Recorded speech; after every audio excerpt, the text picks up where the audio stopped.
How would you react if someone tells you that kids are being killed in Gaza, like Pierce asking Rabbi Shmuley here?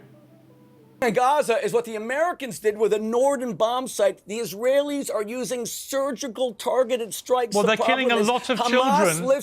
Because Hamas lives under their homes. If Israel's builds... Rabbi Shmuley, with respect, if Israel's being that precise, why is it killing so many children? Your first reaction would probably be as the Israelis are disgusting and they're committing genocide. But before I tell you what you don't know, let's imagine if someone asks Pierce how he would feel if a 13-year-old boy breaks into his home with a gun to kill his son. And by some miracle, Pierce stops that 13-year-old and kills the punk while saving his son. Do you think Pierce or any sane father would think he's killing an innocent child? 10-year-old kids were caught on CCTV cameras assisting Hamas on October the 7th. That is a fact. The level of radicalization they have over there in Gaza, where kids are being taught to kill Jews on kids' shows, is just mind-boggling.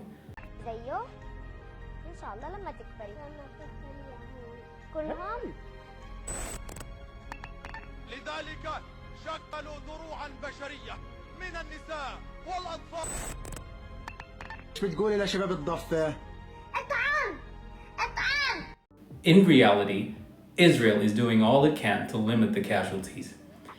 And even if you want to believe the tainted Hamas figures, which by the way, even the UN uses for their reports, basically showing how reliable the UN is, well, the ratio of Gazan civilians to Israeli soldiers dying is 2-to-1. Lesser actually, it's 1.7-to-1.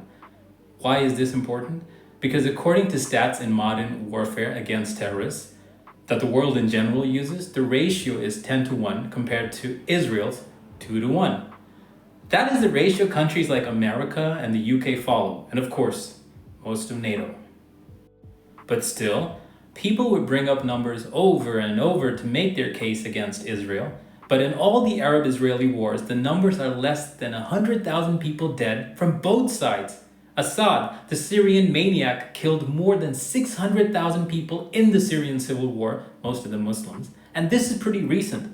Not to mention the 200,000 Muslims that are killed in Yemen and other places, and of course, the biggie, the radicalization element from Hamas.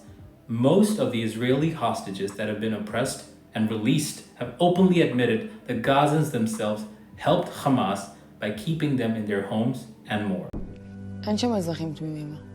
זה משפחות תחת החמאס.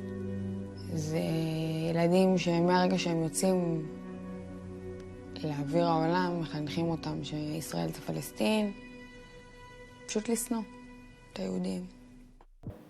So this idea that these are innocent, oppressed people, well, it's more of a well-thought-out fantasy through conflating colonial atrocities when the facts show that it's more of an agenda against a successful minority, the Jewish people.